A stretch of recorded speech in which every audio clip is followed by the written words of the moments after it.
Boy, have I got something cool for you guys today. Okay, so you have Ableton, and let's say you have more than one external editor. You like to use iZotope. Let's bring that one up. Oh, I don't even have it open right now. Okay, let's say you use iZotope to edit audio, but then you also use Melodyne.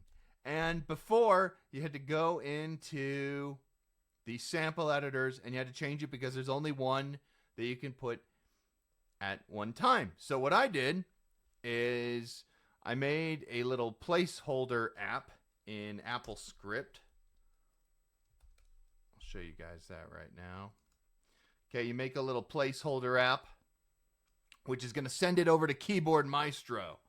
All right, and let's bring up Keyboard Maestro to show you what I'm talking about here.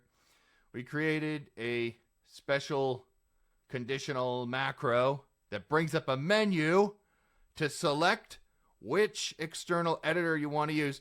Let me just show you how cool this is, okay? Because we finally got it working. It was a bit of a mess, but if you guys are interested, let me know in the comments, and I'll supply the macro if you like.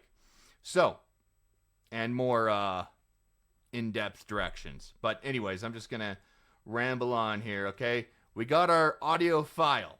Now, we want to edit it. Bam! Look at this. Look what pops up. Select the external editor. Okay, we want to go and do iZotope. Oh, look at that.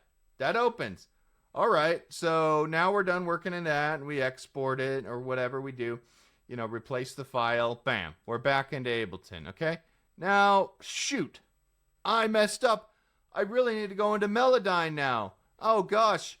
Well, I'm not going to have to change it in preferences where the external editor goes. All I got to do is select Melodyne now. And here it pops up.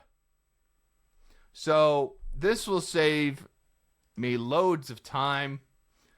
Who knows? I might be the only one to have ever created this in the history of Ableton.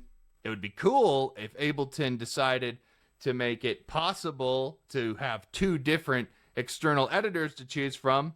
But as you can see, I figured out the ultimate workaround. So using Keyboard Maestro and a little simple AppleScript, we have been able to make this possible to select our external editors.